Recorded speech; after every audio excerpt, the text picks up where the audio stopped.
بسم اللہ الرحمن الرحیم. In the name of Allah, the Beneficent, the Merciful. حضرت عمر کے دل میں ایمان کی کرن سب سے پہلے کب پھوٹی؟ حضرت عمر کے ضمیر نے ان کو اس وقت بہت ملامت کی جب ان کے اور ان جیسے دوسرے سرداروں کے مظالم سے تنگ آ کر کچھ عورتوں نے حبشہ ہجرت کرنا چاہی۔ انہوں نے کہا، عبداللہ کوچ کا ارادہ ہے؟ تو وہ بولی، ہاں، ہم اللہ کی زمین پر آسانی کے لیے نکل جائیں گے، تم نے ہمارے اوپر بہت مظالم کیے ہیں۔ جواب میں حضرت عمر نے کہا، تمہارا اللہ نگہبان۔ ان کے ان الفاظ سے سب کو لگا کہ ان قریب عمر بھی اسلام قبول کر لیں گے۔ اس واقعے کے بعد سیدنا عمر رضی اللہ تعالی عنہ کے دل پر کیسا گہرا اثر پڑا۔ انہوں نے سوچا وہ کون سی اذیت، سختی اور آزمائش ہے جسے ان لوگوں نے چپ چاپ برداشت نہ کیا ہو، لیکن پھر بھی یہ لوگ اپنے نئے دین پر ڈٹے رہے۔ یہ باتیں سوچتے ہوئے وہ غمگین ہو گئے اور ان کے دل میں ایک بے قراری کی لہر دوڑ گئی، اور اس کے کچھ عرصے بعد ہی وہ مسلمان ہو گئے۔ حضرت عمر کا قبول اسلام کس کی دعا کا نتیجہ تھا؟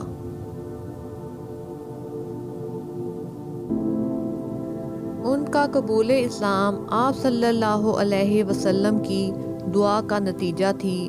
آپ نے دعا کی، اے اللہ، ابو جہل بن ہشام یا عمر بن خطاب میں جو تجھے محبوب ہے اسے اسلام کی قوت عطا فرما۔ اللہ تعالیٰ کو حضرت عمر محبوب تھے، اس لیے اللہ تعالیٰ نے ان کے قبول اسلام کے لیے اسباب فراہم فرما دیے۔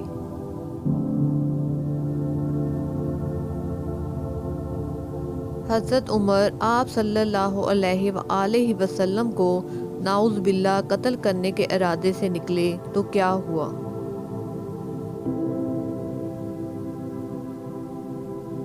قریش نے ایک مجلس کے دوران پوچھا کہ محمد صلی اللہ علیہ وآلہ وسلم کو کون قتل کرے گا؟ حضرت عمر نے یہ ذمہ داری لی۔ وہ سخت گرمی میں دوپہر کو ننگی تلوار لے کر گھر سے نکلے۔ آپ اور باقی صحابہ کوہ صفا کے نشیب میں واقع دار ارقم میں جمع تھے۔ راستے میں ملاقات حضرت نعیم بن عبداللہ سے ہوئی، جنہوں نے کہا، پہلے اپنی بہن اور بہنوئی کو دیکھ لو جو کہ اسلام لے آئے ہیں، اور تم ابھی تک بدستور اپنی گمراہی پر اڑے ہوئے ہو۔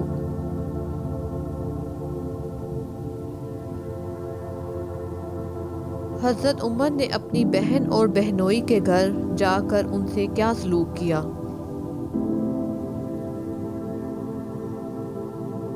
حضرت عمر سیدھا اپنی بہن کے گھر گئے۔ اس وقت وہ دونوں قرآن پاک کی تلاوت کر رہے تھے۔ حضرت عمر کو دیکھ کر وہ خاموش ہو گئے۔ حضرت عمر نے کہا کہ سنا ہے کہ تم بے دین ہو گئے ہو۔ ان کے بہنوئی نے جواب دیا کہ ہو سکتا ہے کہ حق آپ کے ساتھ نہ ہو۔ یہ سننا تھا کہ انہوں نے پہلے بہنوئی کو اور پھر بہن کو مارنا شروع کر دیا۔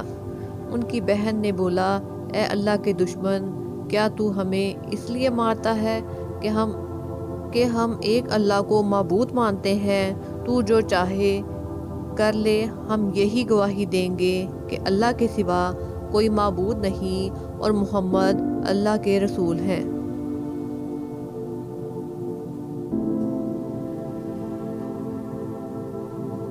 حضرت عمر نے اپنی بہن کی جرأت مندانہ باتیں سنی تو کیا کیا؟ وہ سیدھے ہو کر بیٹھ گئے اور بولے، مجھے وہ صحیفہ دکھاؤ جو تم لوگ پڑھ رہے تھے، میں وعدہ کرتا ہوں اس کی توہین نہیں کروں گا۔ وہ بولی، پہلے غسل کر کے آؤ، اسے پاک لوگ ہی چھو سکتے ہیں۔ انہوں نے اس وقت غسل کیا اور صحیفہ لے کر پڑھنے لگے۔ اس میں سورہ طٰہٰ اور دیگر صورتیں تھیں۔ وہ پڑھتے پڑھتے جب اس آیت پر پہنچے، بلا شبہ میں ہی اللہ ہوں، میرے سوا کوئی سچا معبود نہیں، تو میری عبادت کرو اور میری یاد کے لیے نماز قائم کرو، تو یکدم بولے جس کا یہ کلام ہے، لازم ہے کہ اس کے علاوہ کسی اور کی عبادت نہ کی جائے، مجھے محمد صلی اللہ علیہ وآلہ وسلم کے پاس لے چلو۔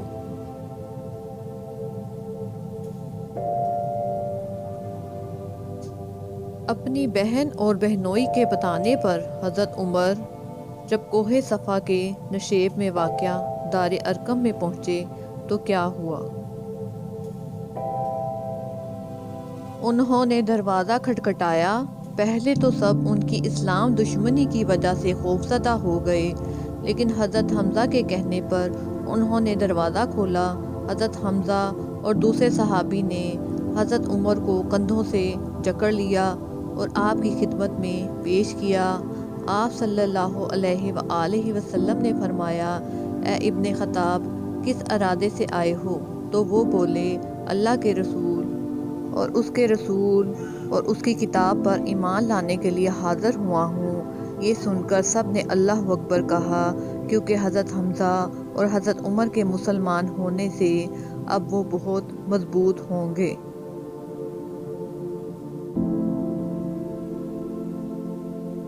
اسلام قبول کرنے کے بعد حضرت عمر نے پوچھا، اے اللہ کے رسول، کیا ہم حق پر نہیں ہیں؟ کیا وجہ تھی؟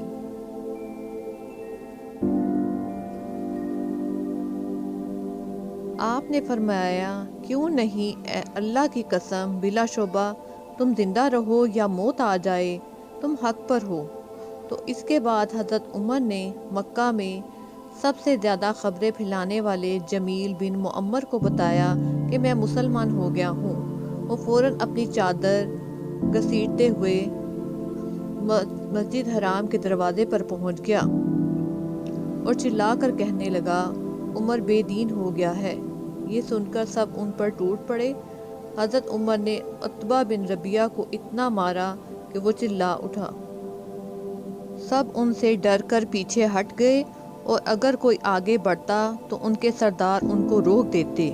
ان کا مقصد اپنا قبول اسلام کا بے خوف ہو کر اعلان کرنا تھا۔ حضرت عمر کی قبول اسلام کے وقت عمر کتنی تھی؟